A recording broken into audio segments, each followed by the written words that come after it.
Dia para você, um feliz sábado.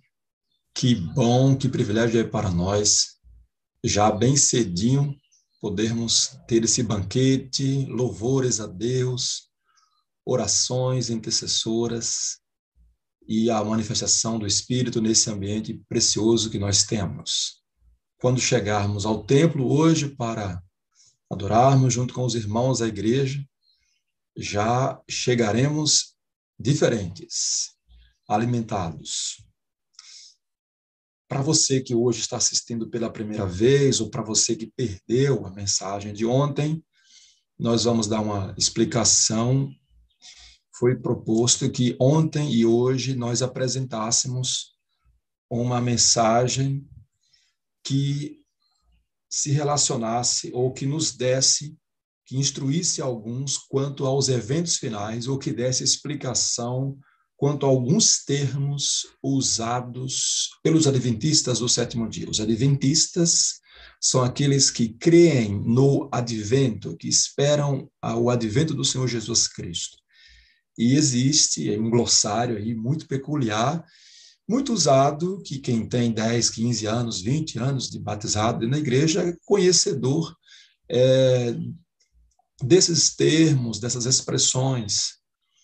Mas parece que elas vão se perdendo ao longo do tempo. Às vezes essas coisas vão se perdendo, deixando de ser usadas pelas novas gerações, e como não se fala, não se estuda, e como não se estuda, não se leva em consideração a necessidade do devido preparo, tudo aquilo que nós devemos fazer nesse tempo de graça e que nós estamos vivendo.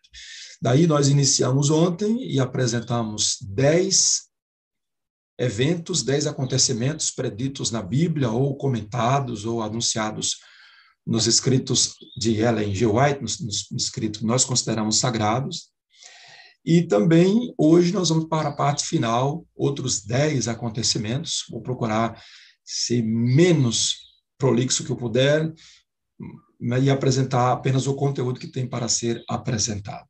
Hoje nós temos mais informações que estão mais particular, ainda nos escritos de Ellen White, e que vai requerer nossa atenção e nossa humildade. Queria hoje deixar um texto bíblico para a gente começar, com um texto bíblico que está no Salmo 23, nos versos 4 e 5. Este é conhecido. Ainda que eu ande pelo vale da sombra da morte, não temerei mal nenhum, porque tu estás comigo. O teu bordão e o teu cajado me consolam. Preparas-me uma mesa na presença dos meus adversários. Unges-me a cabeça com óleo e meu cálice transborda.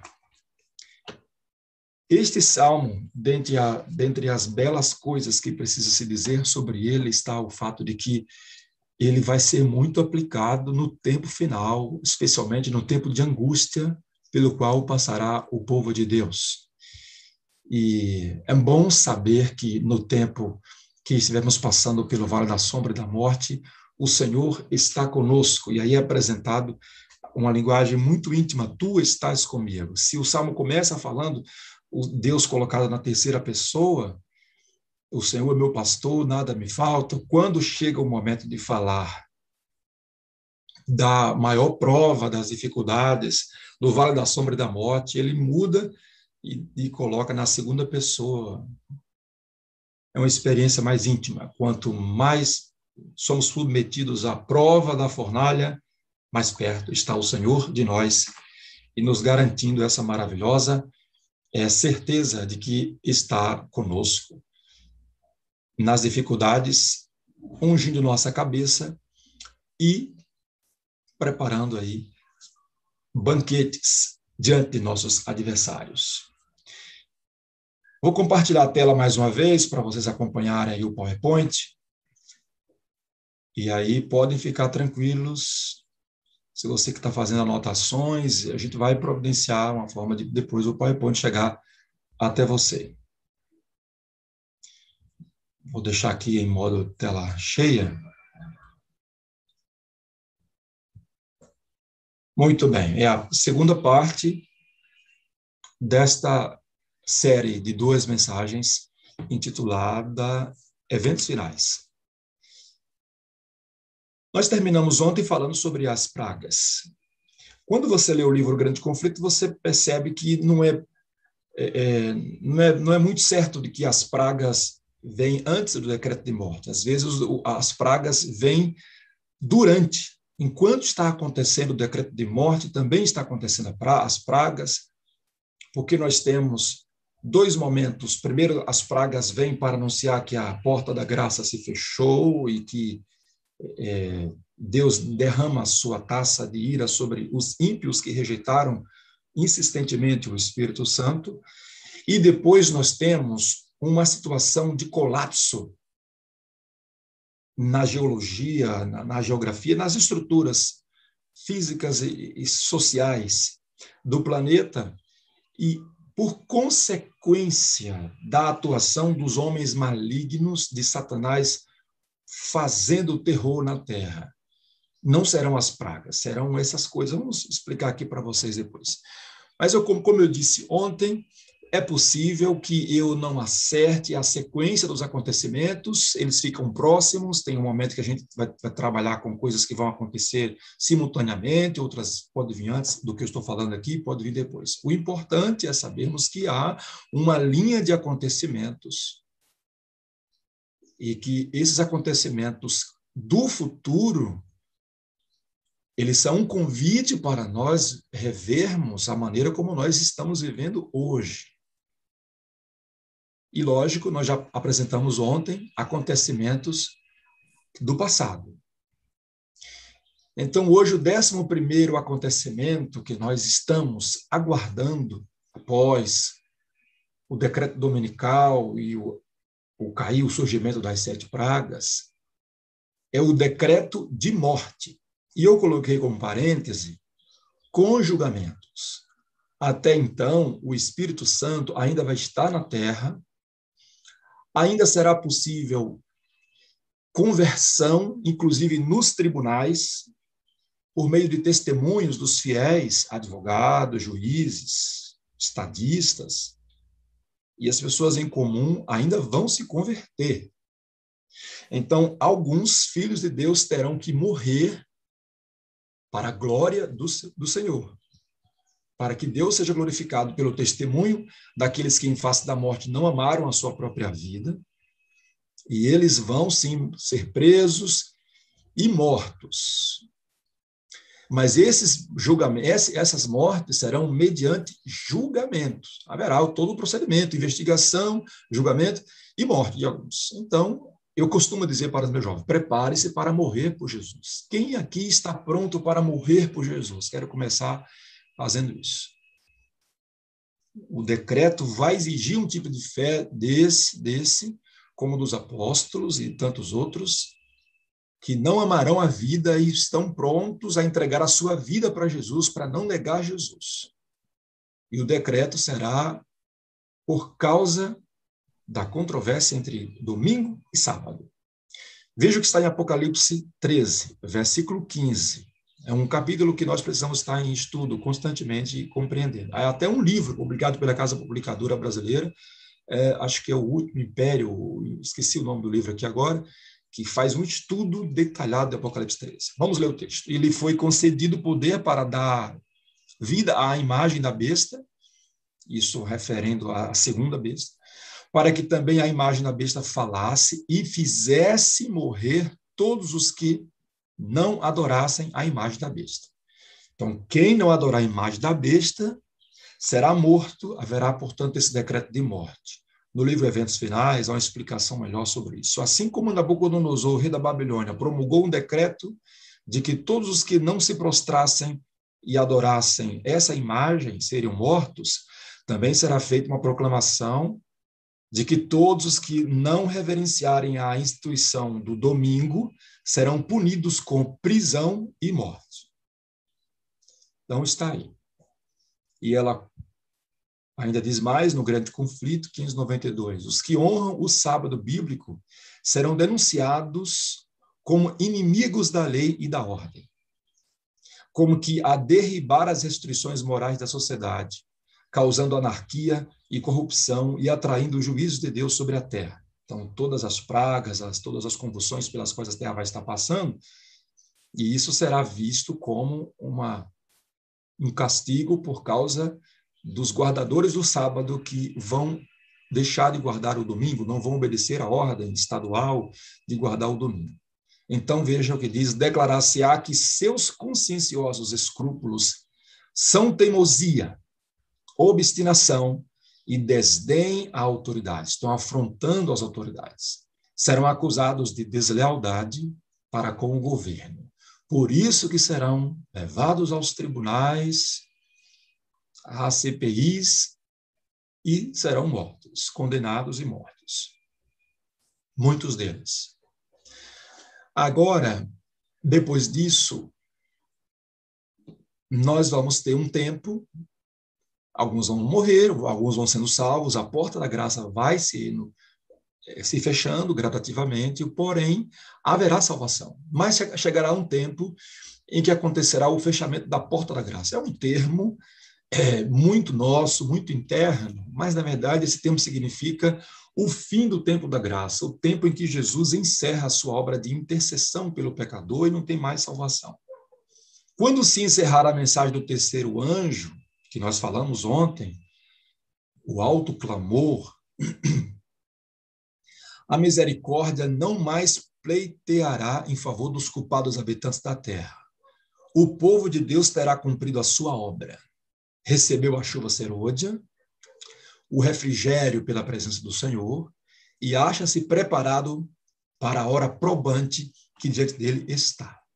Terminou, pregou o evangelho, a terra se encheu com a sua glória, conforme vimos, o alto clamor aconteceu, a terceira mensagem foi pregada: se alguém adorar a besta, receberá a taça da cólera da ira de Deus sem mistura.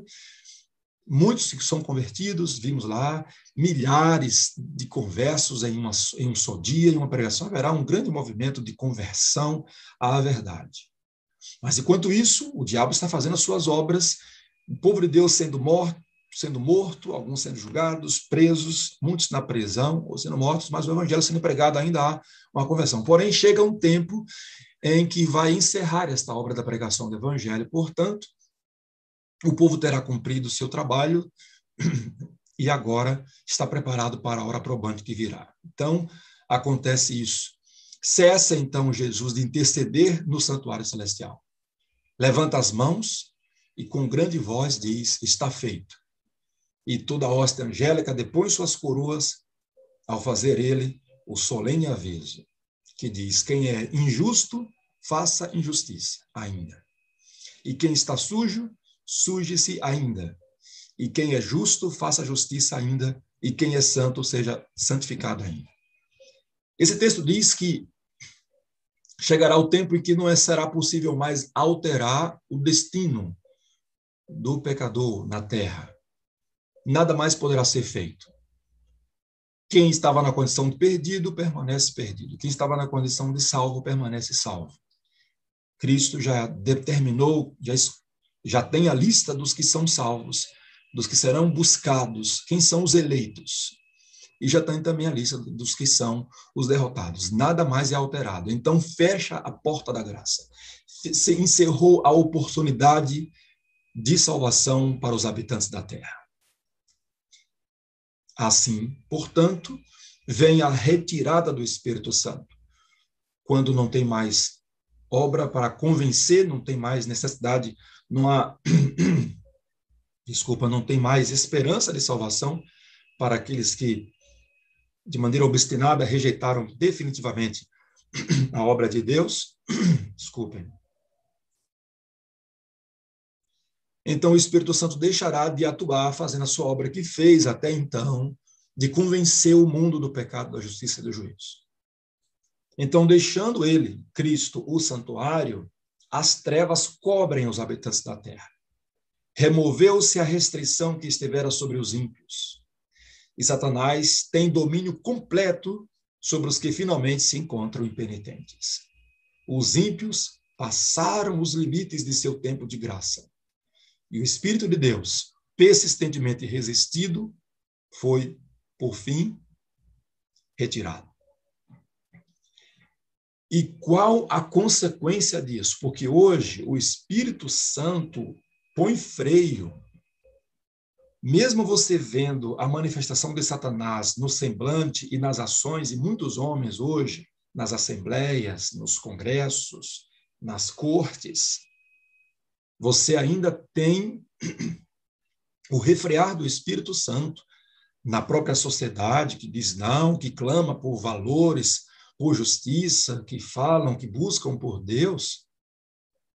E a gente não vê ainda Satanás tendo domínio completo sobre os seres humanos. Porém, quando encerrar a intercessão de Jesus, o Espírito Santo será retirado da terra dos ímpios, mas não deixará o povo de Deus a sós. Os filhos de Deus estarão cheios do Espírito, o Espírito Santo habitará dentro deles, porém não estará atuando mais, portanto, lá fora. E a consequência disso é isso aqui, queridos. Satanás mergulhará então os habitantes da terra em uma grande angústia final. Ao cessarem os anjos de Deus de conter os ventos impetuosos das paixões humanas, ficarão às soltas todos os elementos de contenda. O mundo inteiro se envolverá em ruína mais terrível do que aquele que sobreveio a Jerusalém na antiguidade. 2 exemplos da Jerusalém da antiguidade. O primeiro exemplo, nos dias do profeta Eliseu. Você tem episódios onde a cidade está sitiada, onde se procura vender uma cabeça de jumento por um preço altíssimo, as pessoas parecem que procuram fezes de pombos para se alimentarem, segundo Reis, capítulo 6, salvo engano. E você tem episódio de mãe combinar, hoje eu como, a gente mata o meu filho e eu como. Nós duas comemos. E depois que comermos, depois de amanhã, no seu amanhã, você mata o seu para nós comermos. E o rei se depara com um caso desse para julgar. Porque a segunda mãe, disse, eu não tenho coragem de matar meu filho. Então, vão para julgamento dizer, nós combinamos, eu matei o meu filho e comemos. E agora essa mãe aí está dizendo, não quer matar o filho dela. O rei rasga as vestes. É um negócio que tão estarrecedor que a gente nem concebe isso. Mas tente imaginar o que será o mundo sem o Espírito Santo. O que os seres humanos, todos possessos de demônios, estarão fazendo? Como serão as ruas das cidades? Como serão as linguagens, as conversas das redes sociais? Satanás vai mergulhar os habitantes da terra em uma grande angústia final. Isso aqui vai virar um inferno. O mundo inteiro se envolverá em ruínas mais terríveis. E a Jerusalém do tempo de Cristo também teve casos semelhantes. Homens comiam as correias de suas próprias sandálias.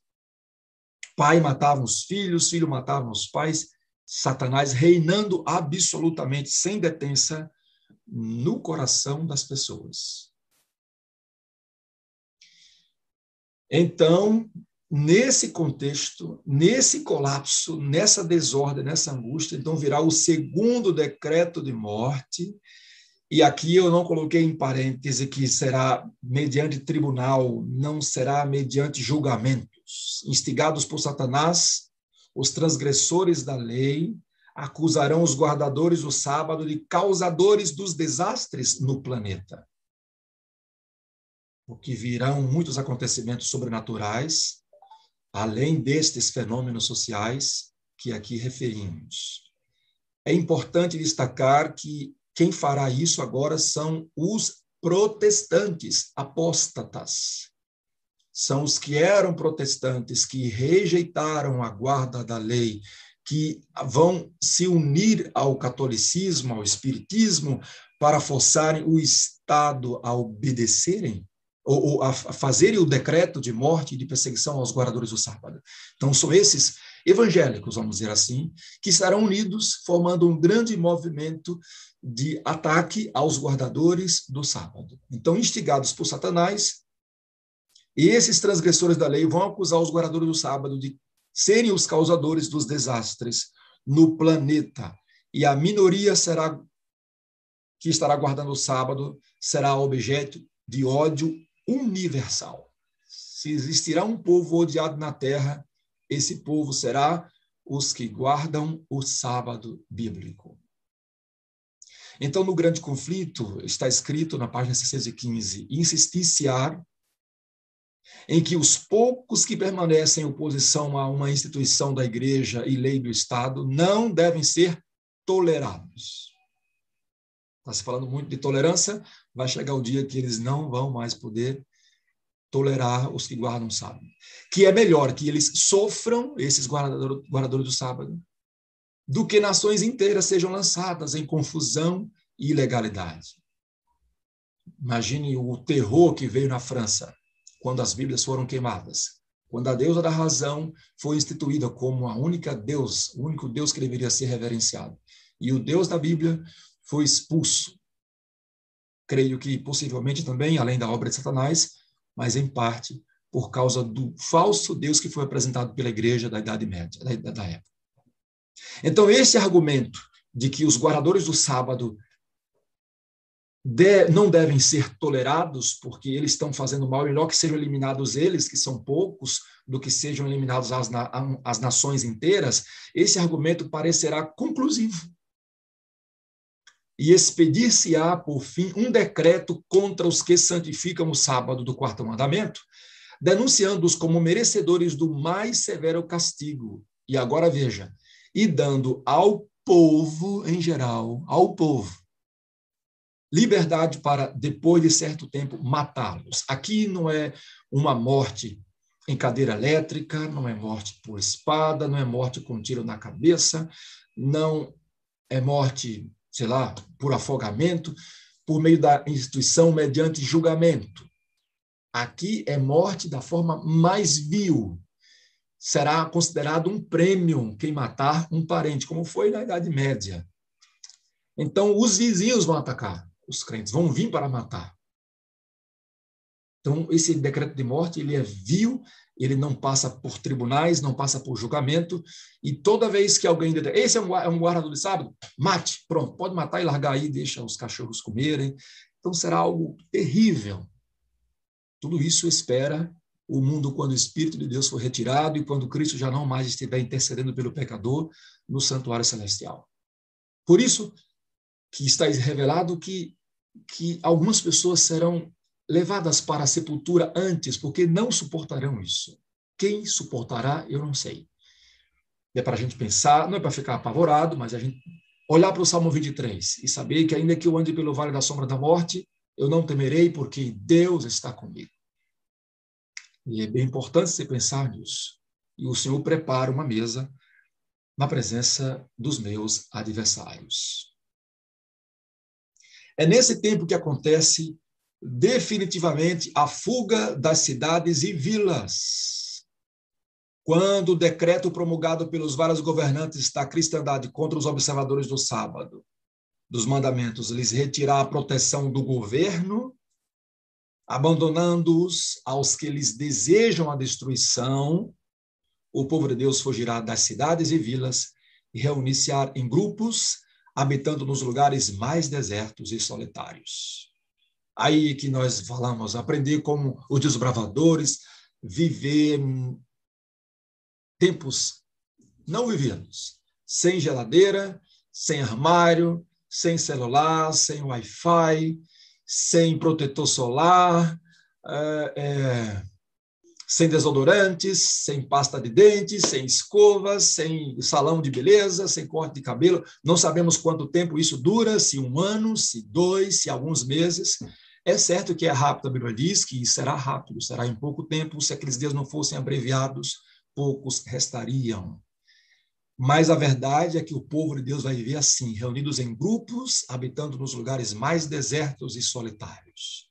Então, é para você ficar achando que a chácara que você tem hoje, que aquela fazenda que você tem hoje, é o lugar do seu refúgio, porque o povo já sabe onde você está. Então, é um lugar que ninguém sabe ainda, nem você. Quem sobreviver, quem não morreu, vai estar lá, fora desses lugares, das pequenas cidades, das vilas, onde não habita gente. Vai procurar os lugares onde não habita. Por isso que existem muitos lugares hoje ainda não habitados, lá nas montanhas, lá bem distante. Então, é nesse tempo que vem, queridos, também o terrível tempo de angústia. No mesmo livro, página 616, o povo de Deus será então imerso naquelas cenas de aflição e angústia descritas pelo profeta como o tempo de angústia de Jacó, Jeremias.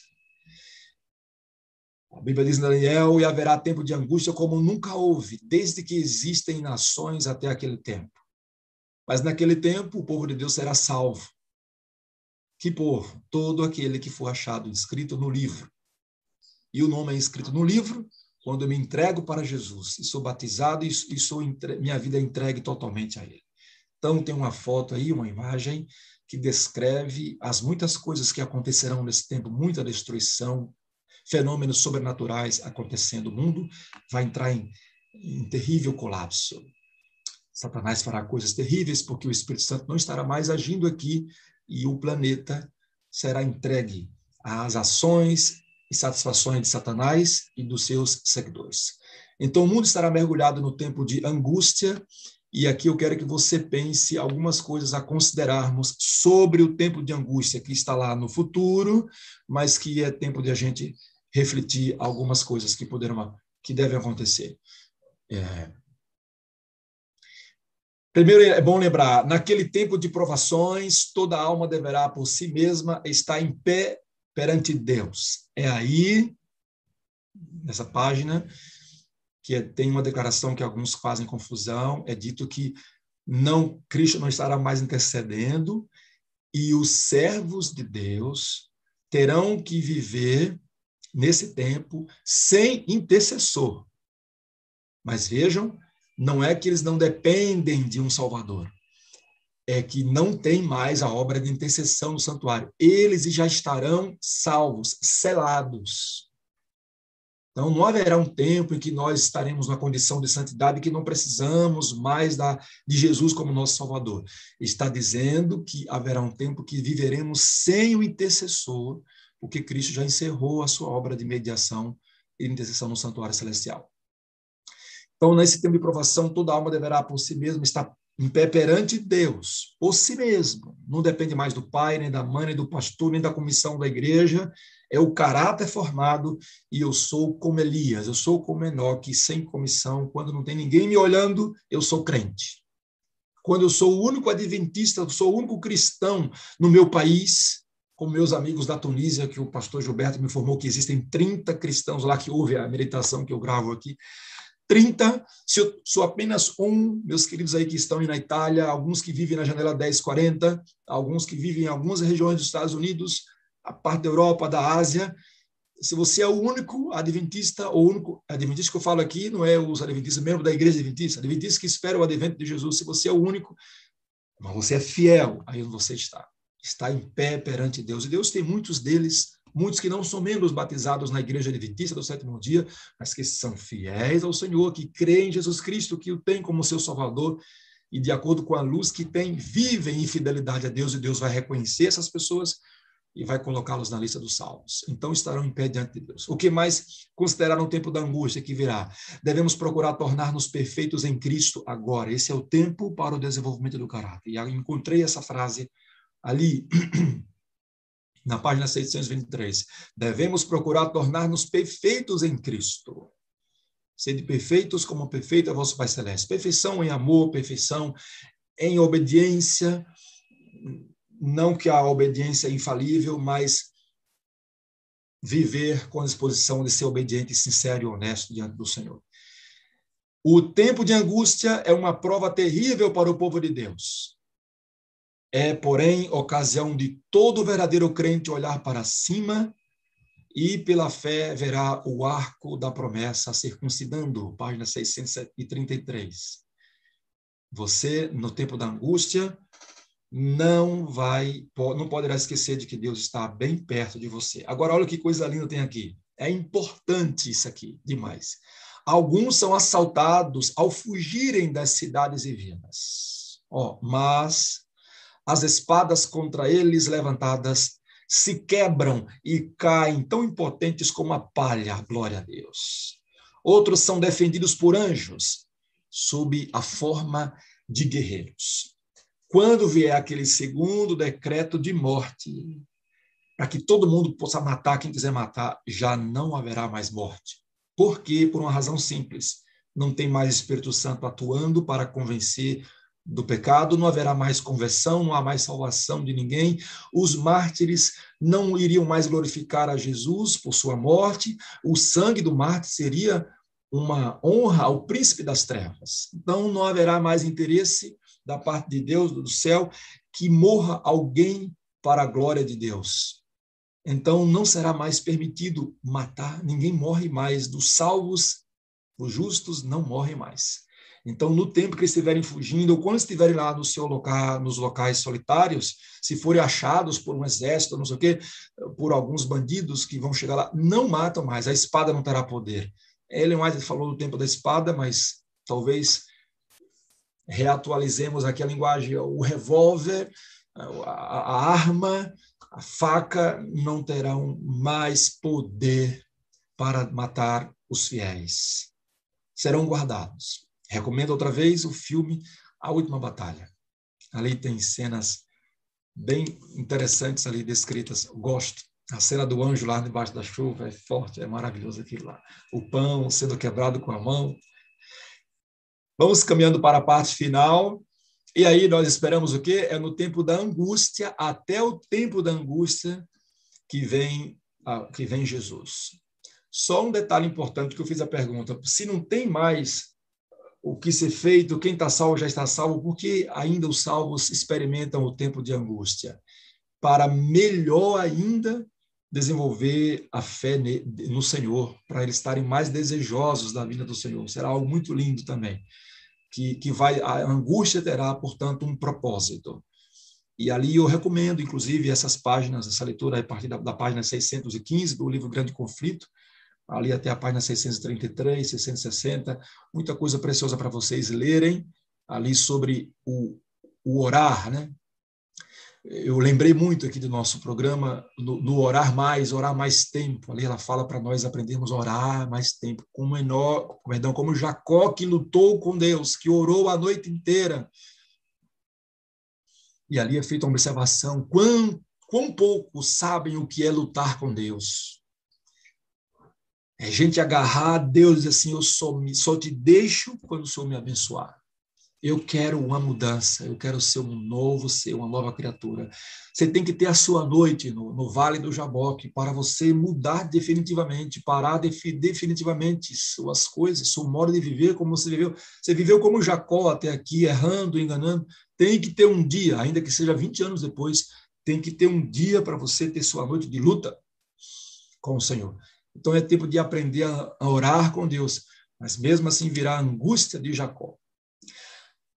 E aí vamos da angústia para o momento glorioso da volta de Jesus. Então aparecerá no céu o sinal do Filho do Homem. Todos os povos da terra se lamentarão e verão o Filho do Homem vindo sobre as nuvens do céu, com poder e grande glória.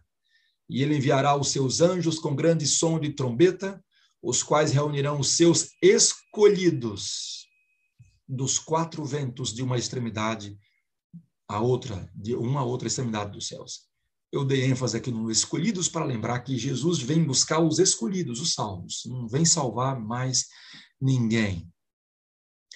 Depois da volta de Jesus, os salvos são levados, os escolhidos são levados, estaremos no encontro com o Senhor, encontraremos com o Senhor e estaremos para sempre com Ele, de acordo com 1 Tessalonicenses, capítulo 4, versículo 17. Então vem o que nós chamamos de milênio, não é um termo que está na Bíblia, mas é o nome que nós damos, mas a palavra na Bíblia aparece com 1000 anos. Vi também tronos, e nestes sentaram-se aqueles aos quais foi dada autoridade para julgar. Lá no céu haverá o julgamento. Esses são os que não adoraram a besta, nem a sua imagem, e não receberam a sua marca na testa e na mão, e viveram e reinaram com Cristo durante 1000 anos. Os restantes dos mortos, os perdidos, não reviveram até que se completassem os 1000 anos. Esta é a primeira ressurreição. Então, a Bíblia fala de um tempo quando Jesus volta. Então, os servos de Deus são levados para o céu e vão reinar com ele 1000 anos. e é o tempo, o milênio de paz. Então, anote isso aí, querido.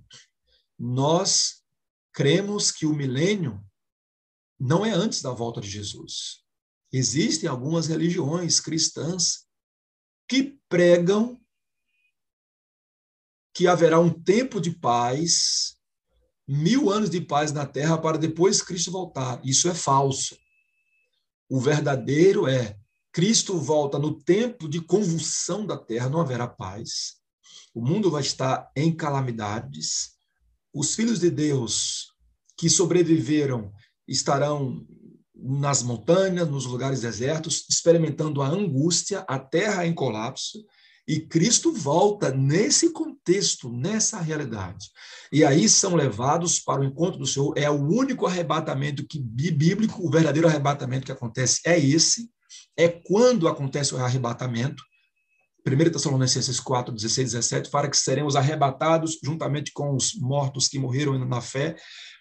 Seremos arrebatados para o encontro do Senhor nos ares.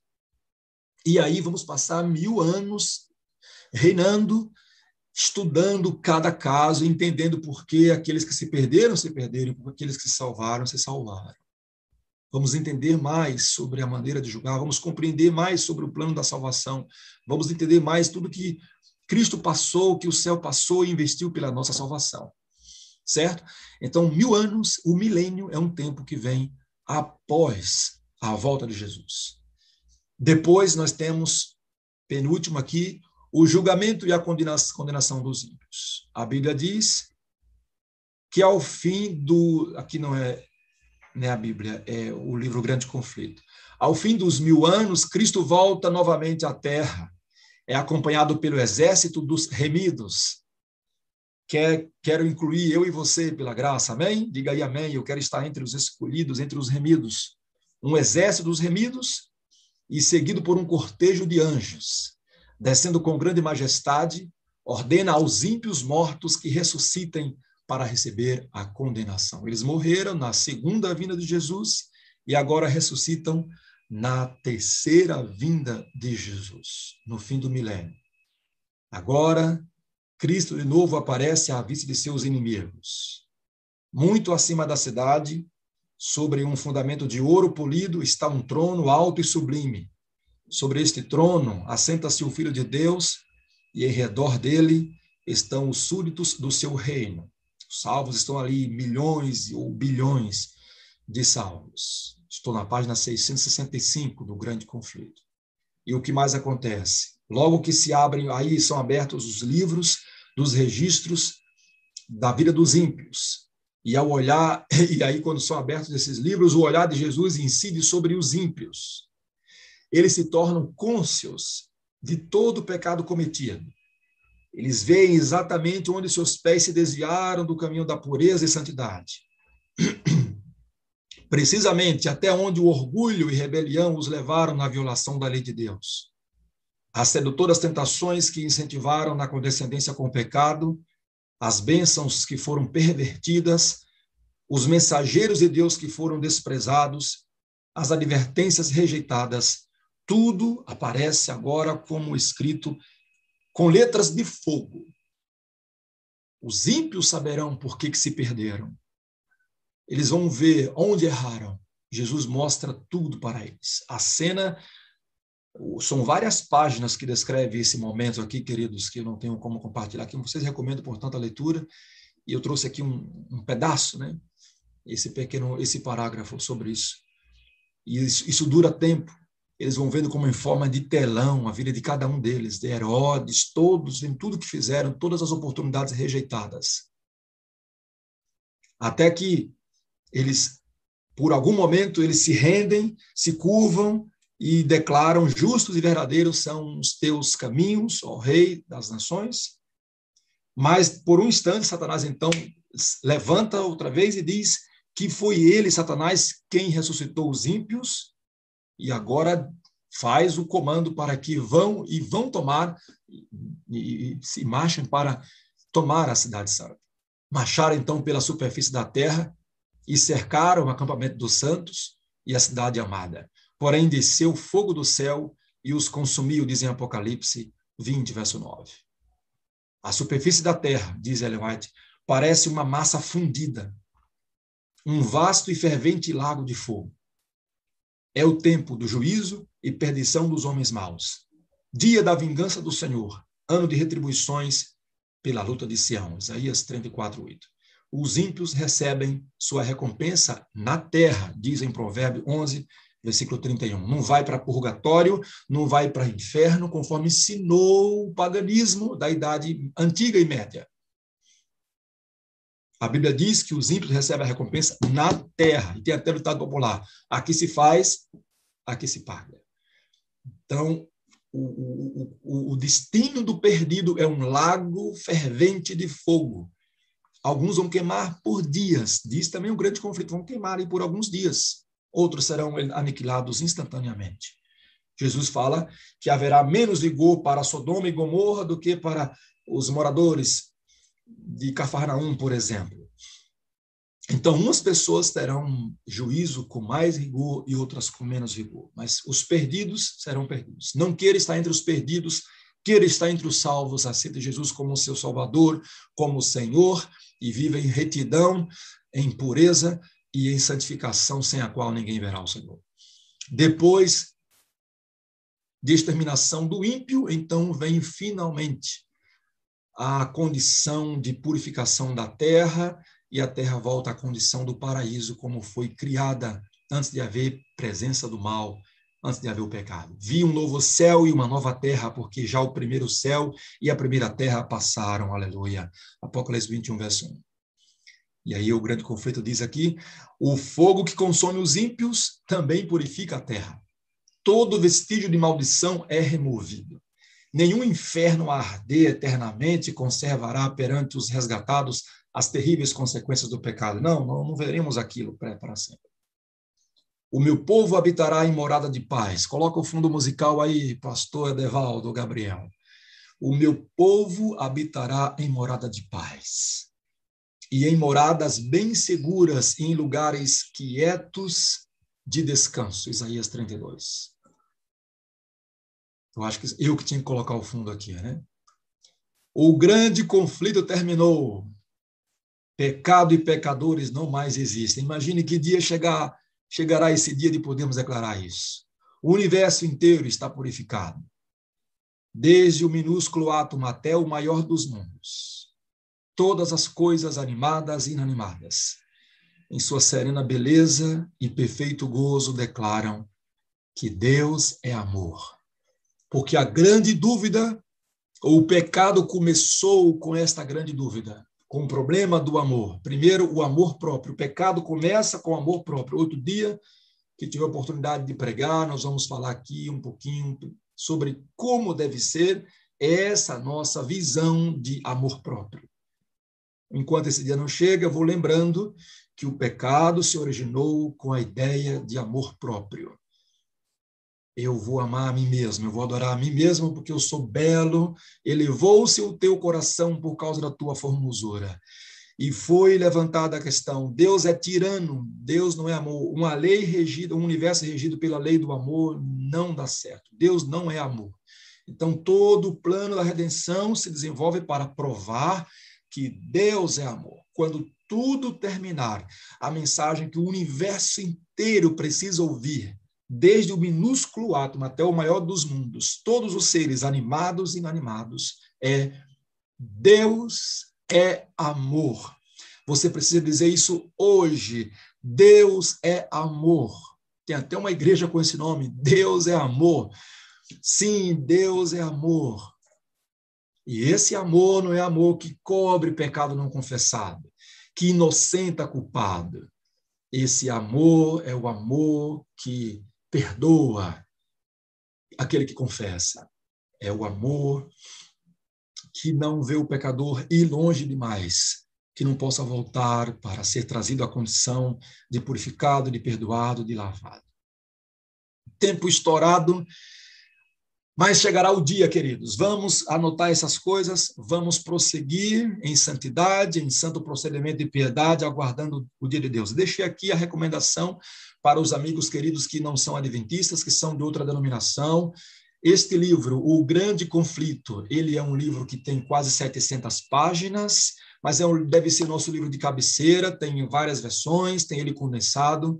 Você o encontra na Casa Publicadora Brasileira, não compra hoje pela internet, porque o site não funciona ao sábado, mas a partir do sol se pôr, você pode adquirir esse material, você pode baixar no seu celular, no seu tablet, pode entrar, inclusive, também na internet, no site, EGW Writings, em inglês, e você vai ter aí também os escritos de Ellen White, todos os livros dela, você digita, busca, acha a palavra, você tem como estudar, leia esse material, seja fortalecido, prepare-se para o tempo que virá e cuidado para que você não seja enganado jamais.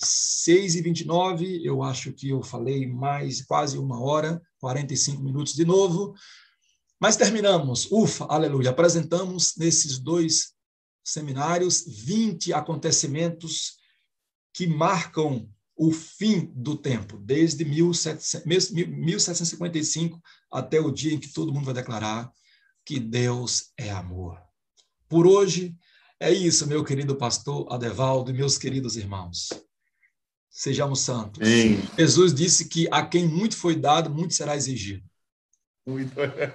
Então, os adventistas têm mais risco de se perder do que outros, porque eles têm a responsabilidade de viver conforme a luz que têm.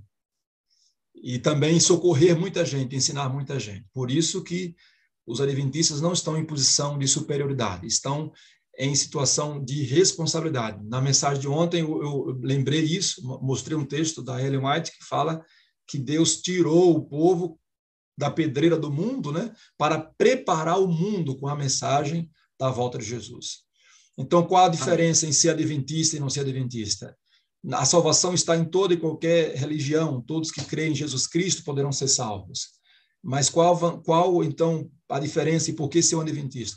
Por causa da mensagem de preparo que tem para os eventos finais. A irmã Iclei está colocando aqui o link para ler O Grande Conflito, vou lembrando isso, de fato, foram muitos neurônios, não faço ideia, mas essa mensagem para hoje não estava pronta, eu tive que aprontar ontem, sexta-feira, imagine, e você tem que ter um livro com 700 páginas e achar, eu já tinha lido o livro O Grande Conflito várias vezes, já tinha estudado também várias vezes, e eu pedi ao Espírito Santo, Senhor, onde é que está aquela parte que ela fala assim, para poder organizar, deu muito trabalho para organizar, pegar pelo menos um parágrafo de um capítulo inteiro, ou 2 parágrafos, fazer o que a gente fez aqui para não ficar muito longo, muito extensivo.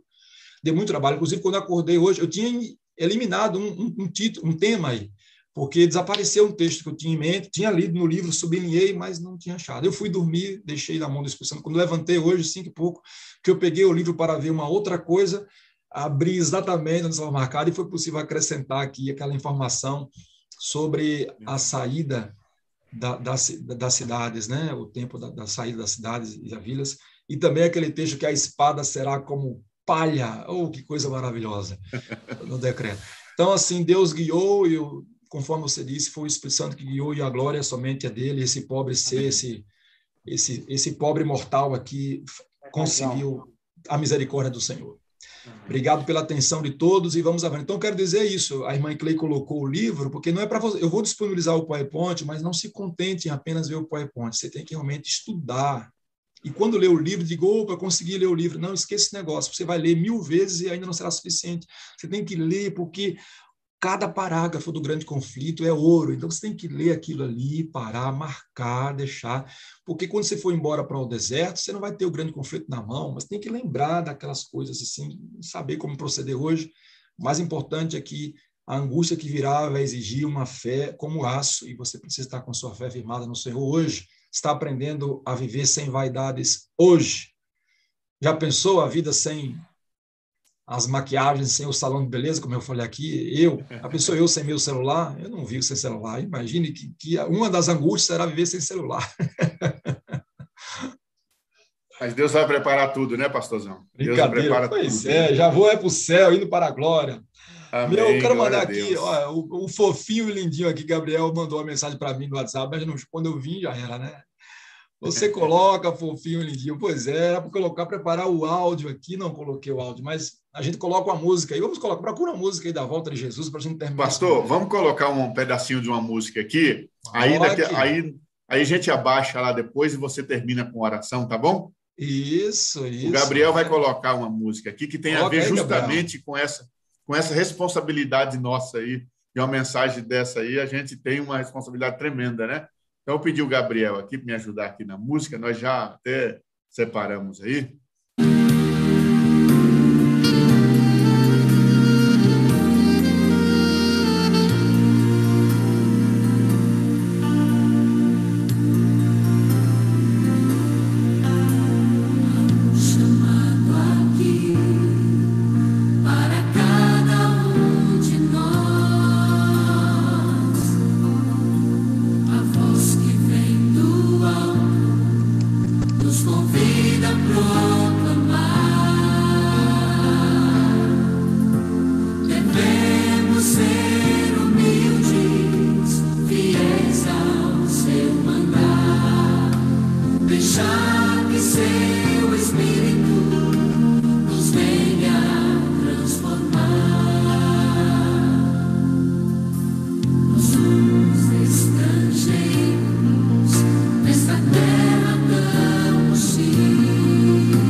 Senhor, nosso Deus e nosso Pai, neste momento nós queremos agradecer, Pai, ao Senhor, porque o Senhor tem nos dado o privilégio de conhecer a Tua palavra.